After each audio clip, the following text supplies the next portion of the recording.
coming up on episode 13 of Create If Writing. You know, we're so bombarded every day. How do you stand out?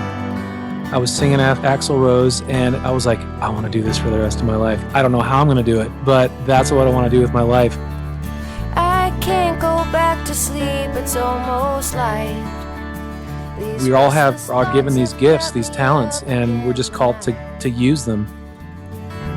One by one the stars are disappearing from the horizon. Welcome to Create If Writing, the podcast for writers and creatives looking for inspiration and authentic ways to connect with their community. I'm your host, Kirsten Oliphant, and you can find more at createifwriting.com. We push and go and go and go. They say someday there will be time to take it slow, but the leaves are falling from... I don't know that I'm always going to have this much music playing at the very beginning of the show, but I am so excited because I have new music.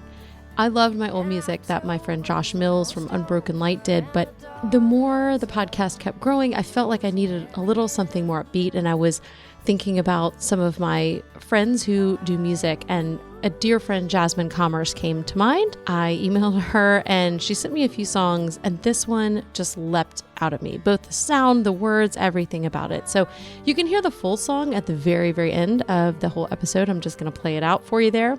But I wanted to start off and give you a great sampling because, again, it just seems to fit so well with the theme of the podcast, and I just love it. So thank you so much, Jasmine. And Josh, thank you so much as well for lending your music for my beginning of the podcast. So things are growing, things are changing. And in this episode, I'm talking with Marc Martel. And you guys, this was just a really rambly conversation, but I love it. I was listening back to it, and there were times where I was like, where are we going? What were we even thinking talking about this? And then some really amazing things came out of this sidetracked conversation. So you'll have to forgive some of the meandering that we do, but Marc and I are old friends and have known each other for about 15 years now, which is crazy to me. But he is a musician and singer, and right now he has a solo album out, but he also is the frontman for the Queen Extravaganza, which is a tribute band put out by Roger Taylor and the remaining members of Queen. So half the year, Marc is singing Marc Martel's music. Half the year, he's singing Freddie Mercury songs. And I have to tell you, he sounds, well, I'm putting videos in the show notes. You've got to go listen to this guy. He sounds so much like Freddie and has a really interesting story of how he came to be kind of where he is and what that weird sort of talent to sound like somebody else has done for his life and his career.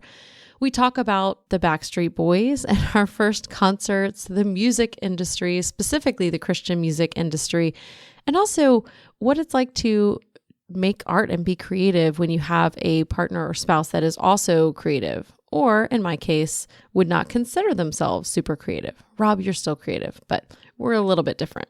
I love this interview, and I hope you enjoy it as much as I did, and maybe get some laughs in there at some of the goofy stuff that Marc and I talk about. Tonight, I'm talking with Marc Martel. How are you doing, Marc? Fantastic. That's me just acting. That's the most enthusiastic so believable response I've ever gotten. Are you really fantastic, or do no, we need I really to have? Am. I feel great. Because if you're not, yeah, we can have a little talk about something serious. Like I can counsel you off the record. Let's get real serious. Let's get real. Well, I want to know. So you're a musician. You just started your solo career in the past year. I want to know how you got started, because you've kind of taken a long journey, as most people tend to do, but how you got started and then how you got to where you are. But you have 2 minutes. I'm just kidding. It's not 2 minutes, but. Just life happened, man. How did I get to where I am now? Like, how far back do you want? When I started my professional career, or what sparked that, or? Well, just where you feel like you see kind of the roots of where you are now. Well, the roots were always there growing up. My mom was a piano player in the church, and that's where I got my first taste for wanting to reproduce sound musically. And my dad being the pastor, I always had like an automatic stage to perform on. So like many North Americans, that's how I got my start as a performer, was at church. And ended up starting my old band Downhere in college in the middle of Canada in Saskatchewan in 98. Me and my best friend Jason, and went on the road for 13 years. We pretty immediately got signed. We made an indie record on an indie label at the college we were at together, and we put a band together because we knew we wanted to tour it. So we went on tour in '99, in the summer of '99, and pretty immediately, maybe a year later, we got the attention of a big record label, Word Records, in Nashville, Tennessee, and I think it was like 8 months later, negotiating with them and making sure everything was legit, because when you're Canadian, most Americans don't realize that it's like a different country. So you have to like go through this paperwork thing and legal processes, very intricate stuff to actually come here legally. So we did that, and 8 months later we were living in Nashville, Tennessee, and I think I met you probably like not long after that. Yeah, I right? think it was 2000, like or maybe it was the winter of '99 or 2000. It was right around there. That was the ski trip, right? And so we've known each other for like 15 years. That is crazy. It's a long time. It does not at all imply that we're old. Nope. However, no, we're the same age. We've just had a lot of life experiences. Mm-hmm. Mm-hmm. And then you had a crazy twist. Yeah. That you submitted a video for the contest that Queen, the band, had the remaining band members to form the Queen Experience. The Queen Extravaganza. Extravaganza. Correct. Okay, so yes, that's a common. There's an X, and that just got me. Yeah, exactly. We call it the QE. The QE. Roger Taylor of Queen fame decided that he wanted to put out his own tribute band to his band. And people have been telling me for years that I sounded like their old lead singer, and never thought that anything would come out of that specifically. But when that contest went live, a friend of ours here in town immediately saw it the day it went live, and he emailed me the link, and the title in the subject line of the email was "A Must," and then there was the link in the body of the text, and that was it. And I clicked on it, and I was like, "Oh my gosh, how can I not do this? This is crazy." And at the time, down here, we like I said, we'd been doing it for like 12 years or so, and we'd just released our what was it, 6th album, full length studio album, and it was the first time that we'd ever done an album, and it didn't do as well as the previous one. Which is crazy, because the single you released for that album, I mean, I remember hearing it and telling Rob, like, this is the song. Thank you for saying that, because we really believe that. Our record label really believed that. I think it is possibly the best song I ever wrote. And we released it to radio, and the thing was, like, radio jumped all over it. They were like, "Oh, this is a great song." And then for some reason, it just didn't connect with the audience, and they just started dropping it like a month later. I was like, "Oh, this is weird. Maybe this is a sign. Maybe it's time, And then right around the time that was happening, the Queen Extravaganza contest happened. So the timing was pretty crazy for that. So yeah, I auditioned for that thing. All they did was they had 4 songs you could choose to sing. Pick one, and I picked Somebody to Love, and my audition immediately went viral. The next day it had like 500,000 views, and it's up to like 10 million today. So I will definitely be linking to that in the show notes as well. You've got some other really cool videos. The one you did recently where you were half Freddie and then half, was it? Pavarotti. Okay, that's what I thought. Yeah, I like to sing. You do, but you also, I feel like, have a creative bent that makes it, a little bit more interesting than just somebody staring at the camera singing on YouTube videos, which, I mean, you can find some real talent there as well. Sure. But yours are more produced and have, which is that you, or is that, I know your wife's a photographer. Does she help with that? Or do you have friends that kind of do your video You're stuff? talking about the actually recording the thing, or some of your YouTube the concept stuff. And the concept. I mean, is that you? Is that other people? Collaborations? Well, the video you're talking about, the Mercury, which is Pavarotti and Freddie doing a duet with, performed by one person, being yours truly. That was my idea. I had that idea like years ago. And I like to grow a beard like once every 2 years or something like that. You and Rob, my husband. He's got a good one. Oh, no. He's got a lot of good going I can't on. let you talk to him. I can't let him hear this because it's just going to encourage him, and I can't have that happen. But every time I grow my beard, I'm like, it just seems like such a waste to shave it off. and do nothing with it, because you could have so much fun. Like, some guys go with a mustache for a week and then, they succumb to the ridicule and then eventually get rid of it. And I decided, let's do something creative with this thing. And, I think when I first had this idea, I'd just seen like one of the Batman movies where, Tommy Lee Jones was Two-Face or something like that. And I was like, I wonder if I could do something like that with a beard and actually make an outfit where half of it was a leotard and half of it was a tuxedo. I didn't take it that far, thankfully. I was going to say, I don't remember that part of the video. I don't remember the leotard. To make a long story short, it was my idea, but took years for me to implement it. And then, of course, Crystal, who's my wife, is a talented photographer and is getting into video, and she helps me with all my little projects. And she often inspires me with ideas and helps me put them into action, because I'm like you say, a creative, and we have to surround ourselves with people who are motivated to actually get stuff done. And so I'm thankful for her. And this is kind of a sidetrack from your, where you are now, or how you got here. But talking about YouTube and videos and that kind of thing, I feel like you've had some good success there, partially because of the Queen, the audition for the Queen Extravaganza. But do you feel like that has helped grow the platform you have for a solo artist, or has that translated into that at all? Definitely.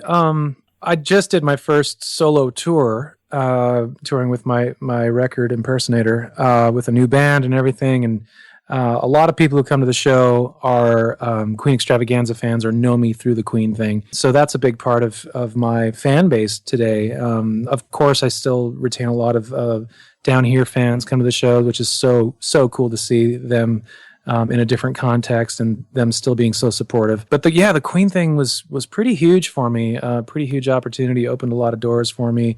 One being specifically just like financially. I mean, I got that year after my video went viral, I got hired to do all these corporate events where, people hire me to sometimes just sing like 2 or 3 Queen songs. Wow. And I'm like, okay, yeah, I'll do that. No problem. And it's a pretty nice paycheck. And it's really, it's been sustaining and encouraging, and brings with it a whole bag of issues within itself. Now I have to find the line where, okay, how much am I going to do this Queen thing and how much do I need to stay Marc Martel and do my own thing? It's a fine line.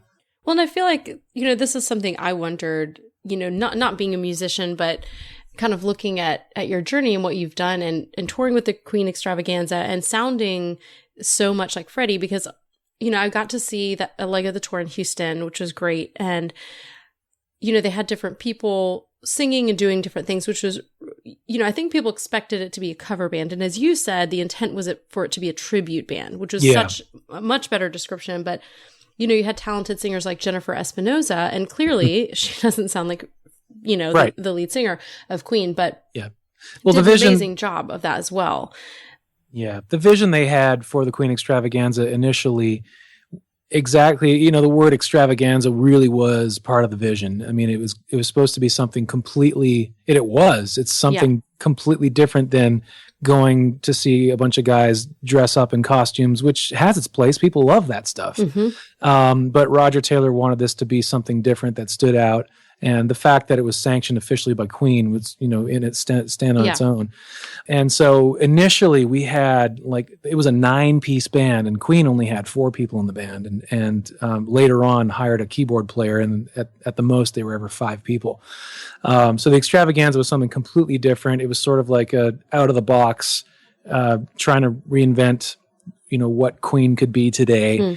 And how Queen was known for their huge vocal productions. Well, they never fully reproduced that live, because they were just a 4-piece rock band who rocked just as hard as anyone else, but they couldn't really reproduce what they did on the record. So part of the vision was, let's put out something that looks awesome, is a huge show, and sounds like the record, because they were never able to do that. So that's why we had 4 singers initially and a 5-piece band, and, huge production. Well, we still have the huge production, but I think they realized that, getting back more to the heart of what Queen was, yes, they didn't really reproduce live what it was on the record, but that was part of their identity, and coming up with creative ways live to reproduce the records. So now we're a 5-piece rock band, and we rock really hard. We miss Jennifer. We miss the other 4 people that were in the band initially. We all became really good friends. We toured together for 2.5 months, and Jennifer was with us for a whole probably 2 years. So we became really good friends. And are you still touring? Like, is the Queen Extravaganza still extravaganza-ing? Absolutely. We are about to get our extravaganza on this fall. That's great. It really is an amazing show. And I feel like it's such a celebration of Queen, and it's really unexpected. I do think people came expecting a cover band, and I kind of had this memory suddenly that came out when you talked about the tribute bands that dress up. And when I was in college, there was actually a really good Guns N' Roses cover band called Rocket Queen, and the lead singer was this very enormous black gentleman who wore a kilt and called himself Black Soul. And he sounded just like Axl Rose. He really did. And they were a really great band. I don't know if they're still around. I mean, this was... I just discovered recently, I don't know if you've seen these posts, there's a thing going, there's a website that has the ranges of all the top like pop rock singers of all time, and it categorizes them. It lists them by size of their vocal range, like from low to high. And number 1, I would have never guessed, is Axl Rose. Wow. He has recorded notes that are lower than Barry White. Wow. And he's recorded notes that are, I think, higher than Mariah Carey. I'm not sure. That's so hard because like the Axl of today is... let's not think about the Axl of today. Hard. Let's just think about. But I went down this rabbit hole of. I was never a big Guns N' Roses fan. I didn't really get into rock and roll until the grunge thing happened. But I got into Guns N' Roses' biggest hits, and I never realized that he was actually this really great singer, not just a great performer and songwriter. And I went and I watched this video that showed his range, and I was like, holy cow, this guy has like a much wider range than I do. Like, he has like this crazy bass that you would not expect from a guy who could sing that high. Still so much to learn. Well, sometimes you get the perception of people and they package themselves in a way that you sort of miss that. And, so that is surprising. His personality, his stage persona definitely overshadowed the fact that he was also just this amazing singer, for sure. Back to you, the important person in this conversation.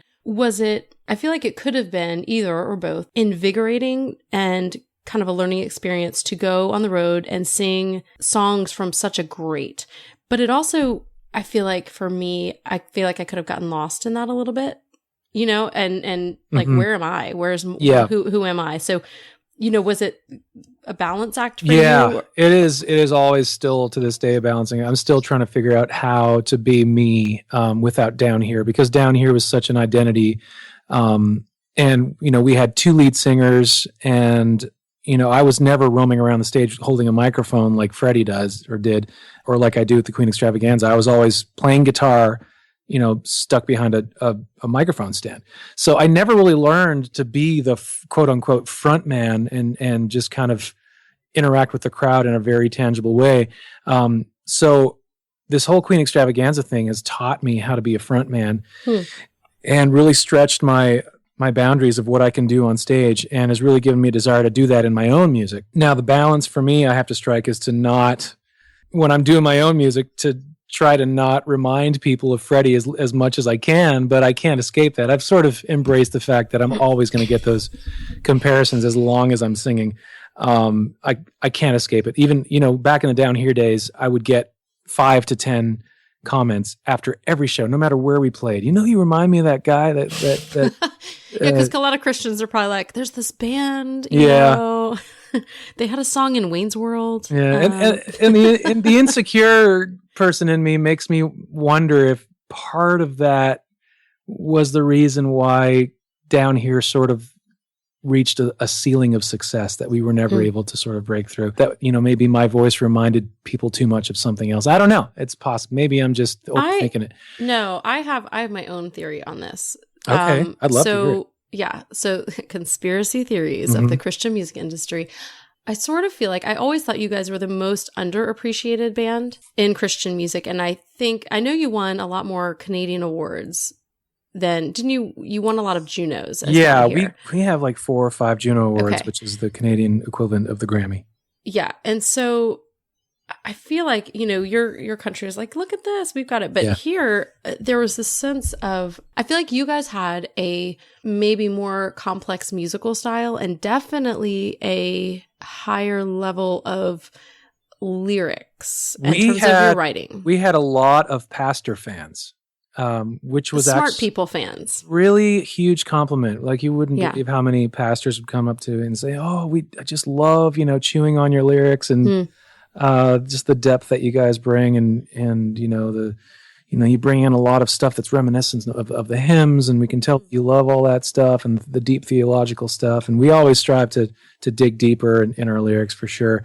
Well, I think you would have had to dumb it down some because I think, and not to insult any of the bands that are current now, although I will say I'm not a huge fan. I don't really listen to Christian radio very much, but I feel like if you do listen to Christian radio, you come away, like if you listen to for an hour, you could come away feeling like you were kind of listening to one album with the same person because there's just very little diversity in terms of sound or in the writing in terms of what is really popular. And it's not that you were weird and lofty. It was just there was a difference in your sound and in your music that I think in some ways people couldn't fully embrace because they were so there's room for that in Christian music for sure, and I think Jars of Clay totally filled that niche by themselves. They did. That's true. They did. Jason and I were like the hugest Jars of Clay fans after they released their first record, and I was like, oh, what is this? It's like finally something different. I know. When I first heard that record, I was like, I don't know if I've reacted to a record like that since. Mainstream Christian whatever. I mean, that I got deep into that record. I knew every note. I played every note, sang every lyric, and they were just doing something that's so fresh. And it was the first time that I'd been a Michael W. Smith fan and a Stephen Curtis Chapman fan, and I'd been exposed to the mainstream Christian stuff in Canada. But I grew up in Quebec where there's no Christian radio. So anything that I was aware of was because my mom went to the Christian bookstore that she had to drive an hour just to get to and ask the person at the store, what's big with the kids these days, And then I met Jason Germain and he introduced me to this Jars of Clay band, and I was like, oh my, this is what I want to do.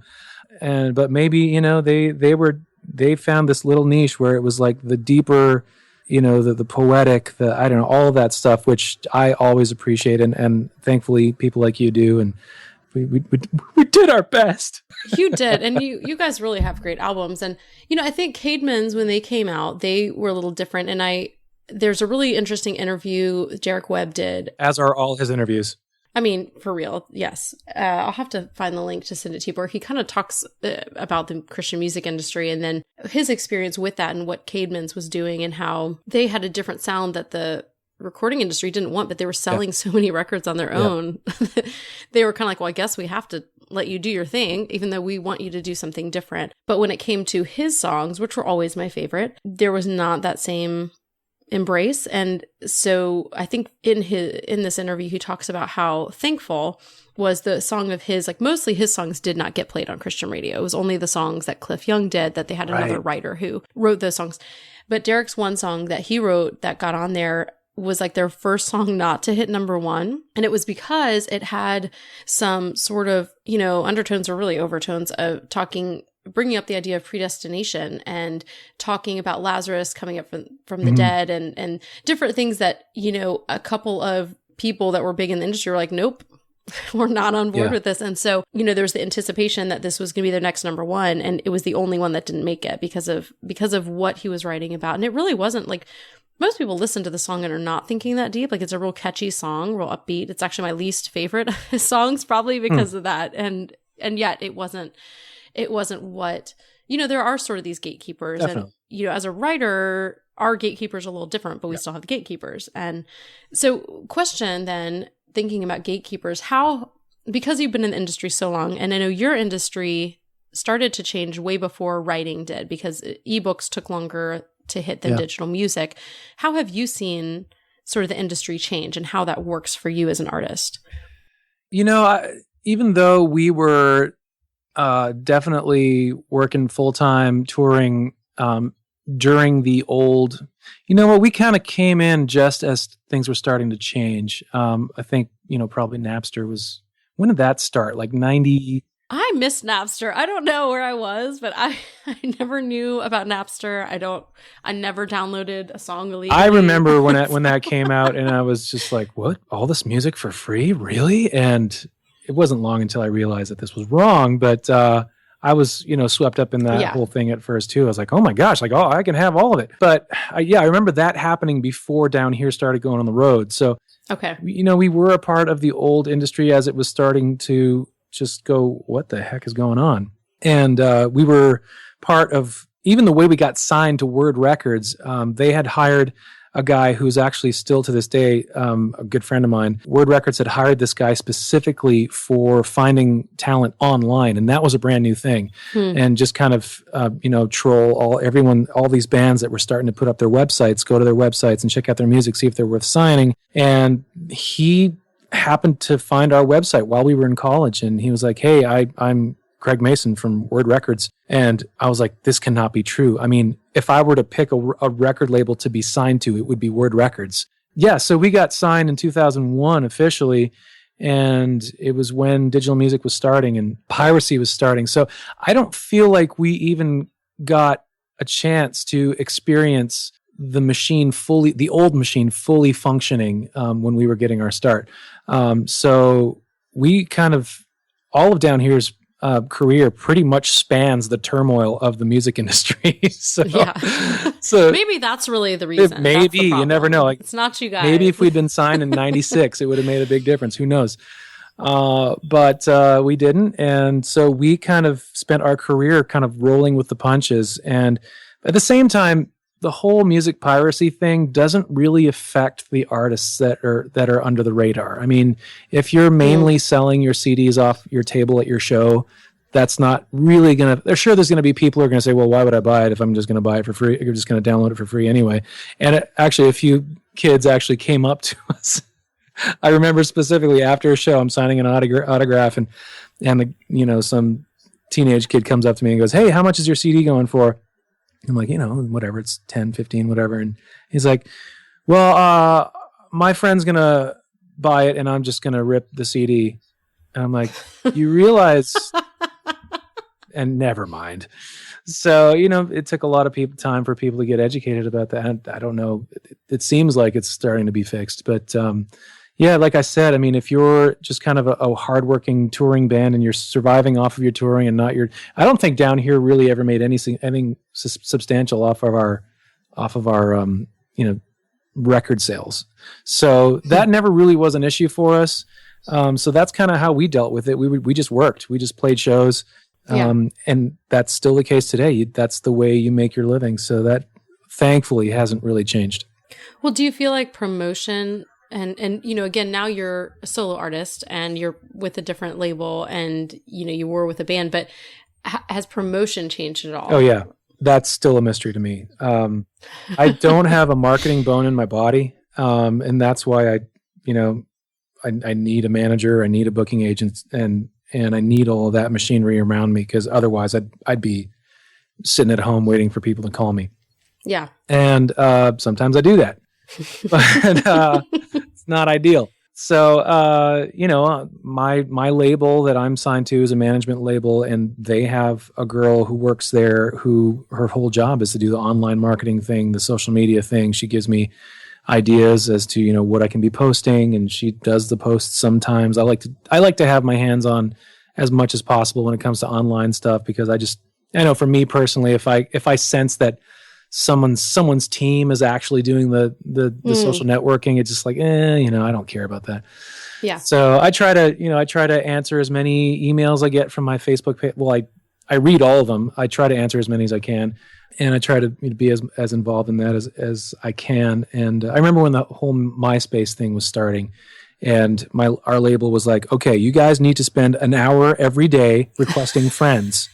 And at one point we were up to, like, I don't know what it was, 15, 20,000 MySpace friends.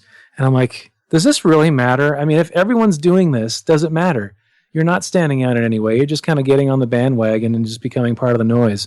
So that's the whole thing that I struggle with online media, is that if everyone's doing it, then what's the point of doing it? That might be like a defeatist attitude, but that's sort of what motivates me to try to think of these creative videos like the Mercurati and try to not just do what everyone's doing. Those ideas that, like the Mercurati ended up being a great idea. I didn't know if that was going to be a good idea. I thought it was going to be, I knew it was at least weird. Yeah. And weird can be really awesome, but sometimes it could backfire easily. Yeah, it could, but often people will gather around for weird, at least, and be like, there's something really strange. That's what I was banking on. And thankfully it went my way on that time. So I try to think of, cause I have a weird sense of humor. I love weird. I grew up on Weird Al Yankovic. Yes, love and I appreciate that whole thing. So, but I'm not Weird Al Yankovic. I'm not a parody singer, and so I've got to sort of find my own version of that, and always nod. I've always got to do a nod to, yes, I know I sound like Freddie Mercury, because people, regardless of what I'm singing, will always say that. It's a challenging set of ingredients that I have to work with in whatever I'm doing, whether it's music or a video or whatever. It's like I've got these different things to pull from that I have to be consistent as an artist and a little bit weird at the same time, but not too weird. I don't know. It's challenging. Every day I'm trying to think of new ways to do that. Well, I think that's the main problem. Like, you kind of hit it on the head. Like, if everybody's doing it, it's just adding to the noise. And, I've been spending a lot of time this year sort of looking at online marketing and just kind of paying attention to that and being more of a student of that. And I get really nerdy. Clearly, I'm letting it just all hang out right here, that I have been, like studying how people use email to market. And what I've found is that it seems that the majority of people are telling you that it needs to look like this, and they give the exact same picture. And if I sign up for an email list, 90% of the people, I could just interchange the names and it would be the same email, because everybody's doing the same thing, because that's what so-and-so told them to do. And then they're telling people, and they're all selling it too. So like, this entrepreneur is selling other people who want to be entrepreneurs how to be an entrepreneur. And then, it's like this big weird wheel, and, it's broken, because by the time, it trickles down to every single person doing it, it doesn't work anymore. Right. And so, for me, I know, as a writer, trying to figure out, and a blogger, and kind of being in this online world, trying to figure out what it looks like to be different, but different in a way that people embrace, like the good kind of weird, which I think that you have found. Right. Because otherwise you have to resort to who can be the most obnoxious and who can take up the most space in your inbox and just bombard people. And I'm so sensitive to that. Like, I hate being marketed to in any fashion. So, and I sort of assume that everyone's the same way, which not necessarily they are, but I try to treat my audience the way I would like to be treated. And, even to post on my own Facebook page about, hey, I've got a new single, I do it, but it doesn't feel good. It's like, I hate telling people, look at me, look at this. I just kind of want things to happen just by themselves, which they don't, because people are so bombarded every day. Like, first thing I do when I wake up in the morning, after I say good morning to my wife, sometimes not, I get on my Facebook page and I'm just bombarded with like random thing after random thing. And I think our brains are being trained that way. And this is a whole different subject that probably doesn't need to be tackled by the likes of me, but it's, we're so bombarded every day. How do you stand out? And that's just something that I'm working on. That's just part of being a musician these days, is trying to figure out how to stand out. And, it starts with talent, obviously, but if you don't have talent, then you've got to be super creative. Well, and even if you do have talent, you have to be super creative, because... And that was my next point. Yeah. Yeah. Or hire somebody who can do that marketing type of stuff for you, because it does require that. I mean, unless you are really awesome and your dream is to play in a room with 20 people in it. Mm-hmm.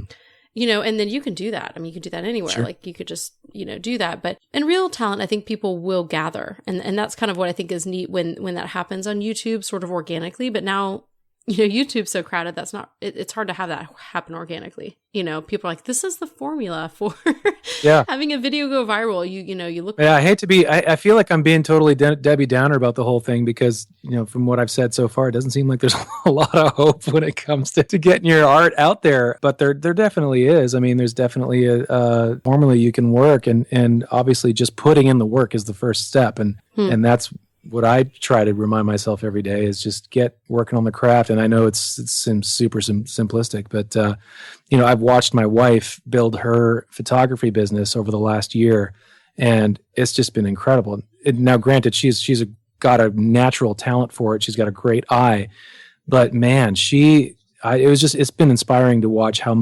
self-motivated she is to do her own business essentially by herself. 95% of what she's accomplished so far has been completely by herself. And she gets up every day, is excited about what she has to work on. She'll make cold calls. Well, she was at one point making cold calls and finding people on Instagram whose work that she loved. And she was like, man, can we do a collaboration? And I love your work. And maybe we can get together someday and do something totally free. Like money's not even spoken of, and it's not about the money. It's just that you love what you're doing. And she's, her income has almost matched mine at this point. So I'm like, oh my gosh, I need to get back to work here. So, I think if she was on this podcast, she'd be a way more inspiring to your audience than I ever could. Well, I think, that is inspiring, and I love her photos. But yeah, when I saw your wife's site, I went through and, because I'm a stalker like that, and went through, this was probably about a year ago, and her photos are beautiful. They definitely stand out. And so you can tell her that I said that I'm a big admirer of her work, and then thought it was really neat as well that you guys collaborated. Well, it sounded like an accident. You did a video for one of the songs on your new album. Stalemate. Okay, Stalemate. And that was a really beautiful and unique video. And that was it came about because she just wanted to film the light, or you at that time, or how did that sort of happen? Yeah, this band from Canada had booked her to do their photo shoot for their new record. And she had this spot just 20 minutes away from our house here that's by a lake. And there's like these rocks that poke out of the water that you can stand on, and it looks really cool. And we were on our way back from something, and she wanted to stop there real quick just to check it out and maybe to show me. I forget exactly why we were there, but I think she wanted to check out that the spot was free and still available to do a shoot at. And so this, as the sun was going down, we're just hanging out on the beach at this lake, and she was really sad because the water had risen to a point where the rocks weren't poking out anymore. And she was like, oh, bummer, I can't do the thing that I wanted to do with the band. And I ended up just skipping rocks into the water because it's something every guy loves to do. And I had an idea. I forget if she started filming me or if I was like, hey, honey, I think I said, like, film me doing this. And she just had her iPhone with her at the time, I think. And with the new iPhones, do that slow motion thing. Yeah. And I was like, I want to see what this looks like slowed down. So we went home after that, and it was the perfect time of day where the sun was going down, and I slowed it down on my computer, and I was like, oh my gosh, this is like mesmerizing, at least to me. I love to watch myself. So that's a requirement. It's a prerequisite for being an artist. So it's fine. For being famous. It's fine. So that whole thing sparked the idea for I guess her photography essentially sparked the whole idea for the video. And so we went back 2 or 3 more times to capture the right footage we needed to form a video, and it's the first time I'd ever made my own sort of serious music besides the Mercurati thing. And the whole video world was just a brand new world, like new learning curve. I'd never done anything like that really, and so I spent hours and hours on that thing, and I was really happy with it. Ended up being a lyric video because it was just a lot of me standing in front of water. So my label decided, hey, this looks really great, but let's add lyrics to the video. And so that was another learning curve for me. So that was a lot of fun, just how that whole thing birthed itself, just from circumstances and just the right timing, and my wife being what she does. And that was a fun experience. Well, it's neat that you two both have your separate arts that sometimes, like in that way, intersect, because I think it seems to me there are 2 basic types of couples that work for creatives, and that's either the ones where they're both creative and they kind of have their own thing, or sometimes work together. Like I think of like Pamplemousse and kind of how amazing they are. Yep. And then, like Rob and I, he would say he has like zero creativity, which is a lie, but he is definitely like a different brain, a totally different kind of person than I am. And so, but it works really well for us that we are absolute opposites in almost everything, except for a few really key things like the appreciation for Arrested Development and, things like that really hold our marriage together. But, know, that works for us. And so, sometimes we have these conversations where I'll say something like, So I'm going to talk about stuff that you don't care about, and I'm going to talk for 20 minutes, and I just need you to kind of like look like you're listening. And you don't have to actually listen, but I just need you to sort of be half engaged. And he's like, yes, I can do that. Yeah. That's a hard one to learn. He's great at that. He's great at that. He goes to like his mind palace, and he's probably doing like math in there. You mean looking interesting and looking interested and actually engaging every 5 minutes? So for a creative marriage to work, tell me more about that. Yeah, you need either somebody who can like fake interest really well, or do you figure out that balance? And some people like, I think that would drive them nuts, but I so appreciate that about him, and it works for us. But I think it's really fun too to hear about creative couples who get together and are able to, collaborate, but also have their own things. And so it is interesting. We actually have a friend couple who are actually both photographers, and they work together. They do weddings all the time. They're great. And they, they're not only both creative people, but they both do the same thing together. And that, that's a whole other ball game.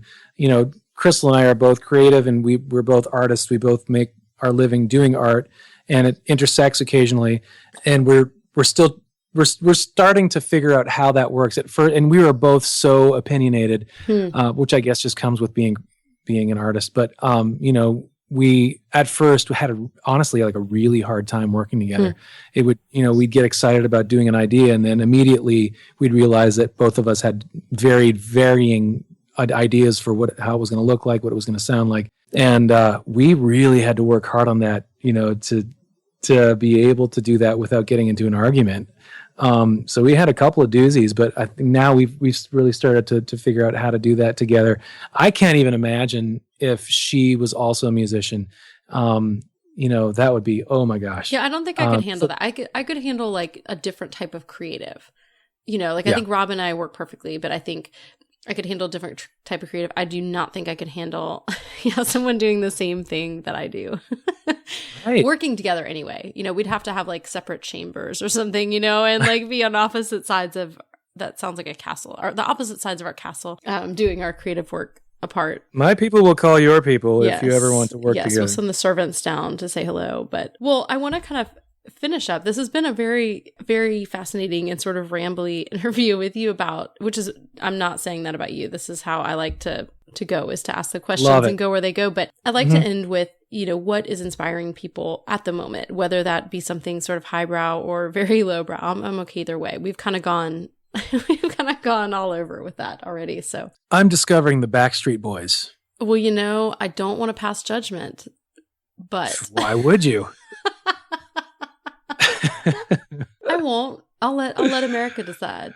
My Crystal is, you say, okay, let's back up to 1988 circa. Okay. Huge New Kids on the Block fan, me. And so I end up marrying this woman who is a huge, like the biggest boy band, specifically Backstreet Boys fan I've ever met. And one thing that we had, like almost like your Arrested Development, our thing where we had a really cool connection when the Backstreet Boys toured with New Kids on the Block. Oh my gosh.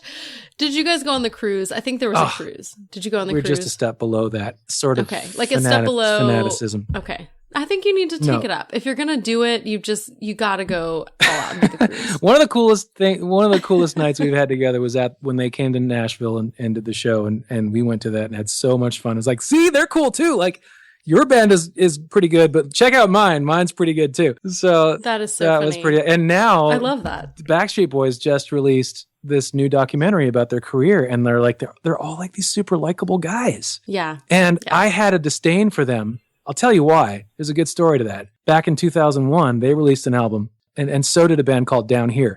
Same year. Happened to be our first major label release, our debut, as they say. And our first single was titled Larger Than Life. No, that's right. Oh my gosh. The misfortune of that. Can you believe that? I mean, no. Way to pour water on the fire. Immediately, a month later, the Backstreet Boys come out with their biggest single ever called Larger Than Life. Well, and I was like, damn, Backstreet Boys! They totally ripped that off from you guys. I mean, they were absolutely listening to, you They guys. were. And they found you and they thought, we are going to make this. Well, Brian Littrell is, a Christian music guy. So I'm sure he was a big fan of this Down Here Canadian thing. And he was like, dude. He keeps up with Canada and, what goes on in Christian colleges and who gets kind of recruited out of there. So there's a lawsuit somewhere in there. There's a lawsuit just waiting. Or you could just continue to, kind of. The Canadian in me has resisted the lawsuit all these years. Okay. I don't want to do that. But I just like to claim lawsuits. I don't do that. Good for them. I just say. Well played, Backstreet Boys.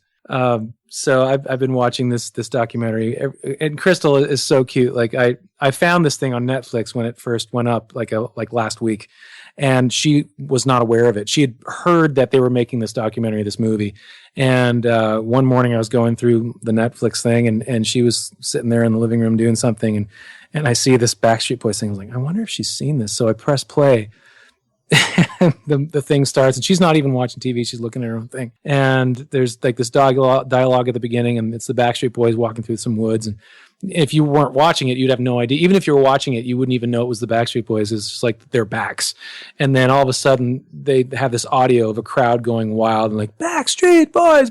And I wish I had recorded like her finally realizing that what she was being, what she was, hearing.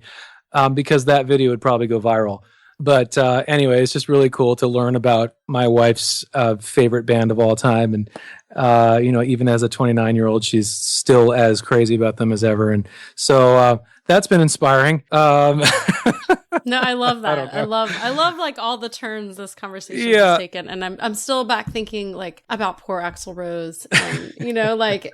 He can't come back. He can't come back because he can't sing anymore. Have you heard him sing? Well, I heard a little bit, like when I went down that Guns N' Roses vortex, I listened to a couple of the Chinese Democracy songs, and he sounds great.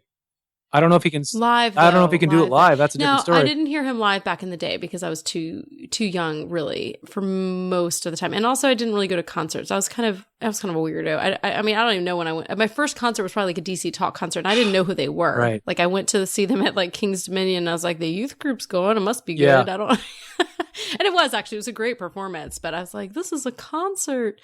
So that was your first concert ever? I feel like it may have been. I'm trying to remember. I think it was. I think my very first was, I think it was Michael W. Smith and DC Talk. Oh yeah, that makes sense. And it was like at a theme park. And so we like rode roller coasters, and then I think we saw a little of the performance, and then I was like, I really just kind of want to ride roller coasters. And so as you do.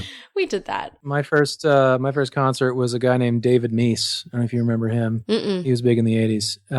I was 14 years old. 14, and I'd never been to a concert. But, again, I was in Canada, in Quebec, where it's just kind of its own little part of the world. But this guy was an incredible... to this day, he's still alive. But it was just him on a piano. And at the time, I was a big Richard Marx fan. From far away, he looked a lot like Richard Marx. I was like... And he was an accomplished concert pianist, great singer. But the thing that stood out about him was that he was this amazing storyteller, and he would tell these hilarious stories. It almost like he could have been a stand-up comedian on the side. So that was my first concert. The first time I ever performed with a band was probably like a year later, and we performed Guns N' Roses. Awesome. November Rain. Yes. In its entirety. And it was the best feeling I'd ever felt up until that point in my life.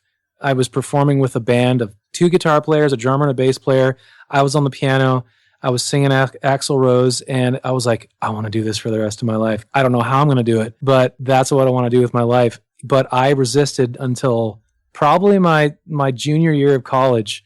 I never imagined. It wasn't even a fathomable thing to me that I'd be able to do it as for a living because of where I live, where I grew up. I didn't see anyone doing that. No one was a professional musician that I knew of.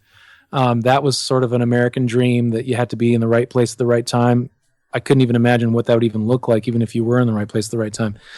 But it happened, we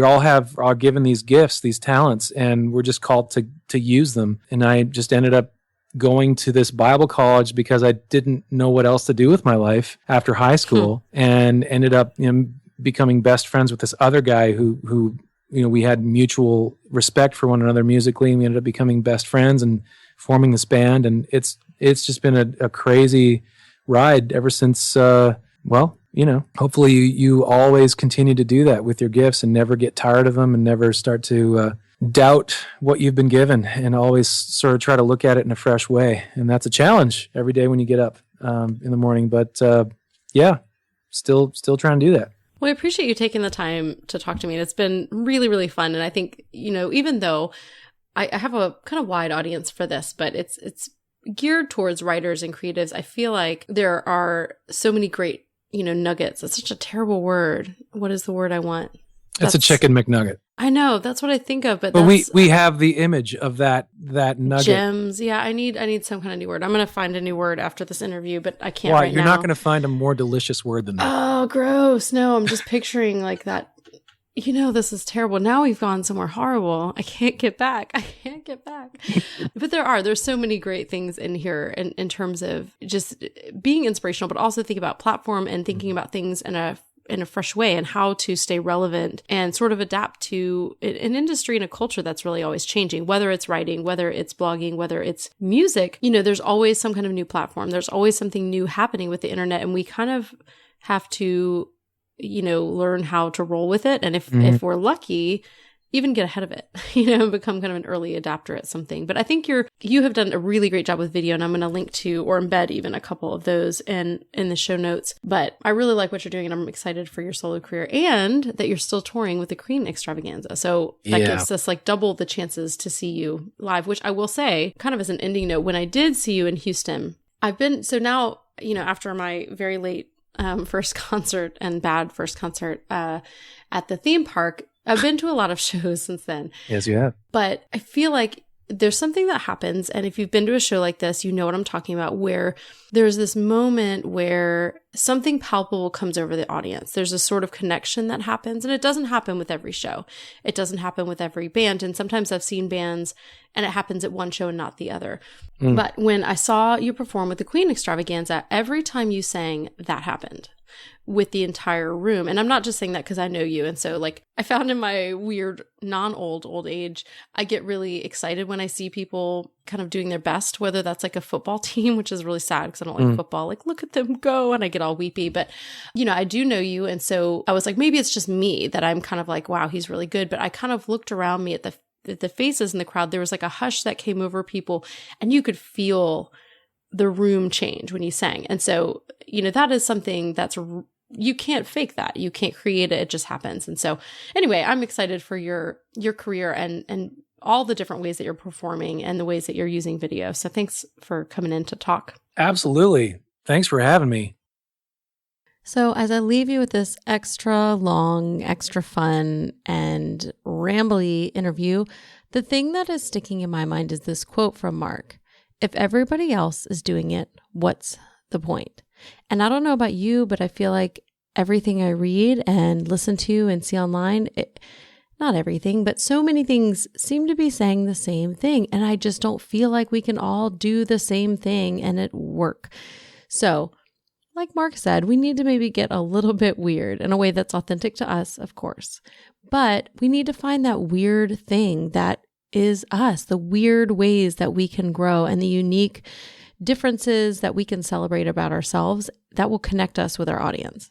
Next week is going to be a Kiki Talks show, which means I'm just going to talk about stuff. If you have questions or comments or things that you want me to discuss, you can call me. The number is 929-31-IF-POD. So give me a call at 929-31-IF-POD and leave me a message. If you don't want to be on the air, please let me know because I may use some of the clips in the next episode. Again, I'm so glad that you're here. I'm so glad that you're listening. I hope this is inspiring for you. You can find the show notes at creativewriting.com/013. I'll leave you with more music from Jasmine Commerce, and I hope you have an inspired week. I can't go back to sleep, it's almost light.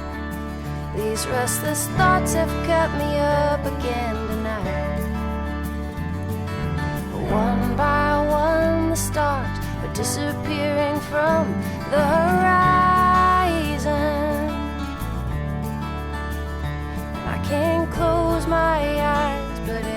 stop that sun from rising.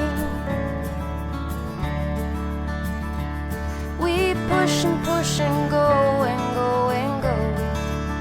They say someday there will be time to take it slow, but the leaves are falling from the trees, and I can see the time is flying.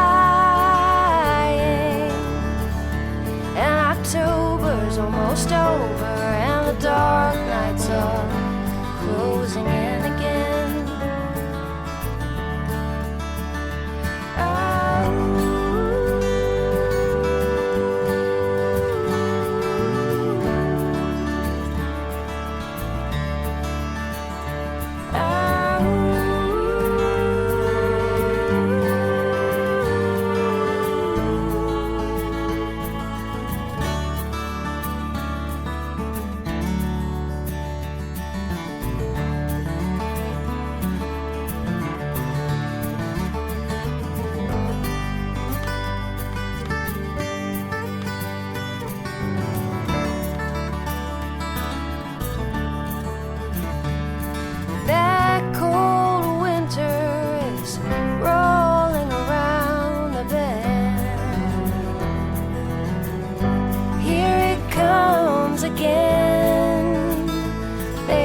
Chill in the air, and everywhere you can feel the summer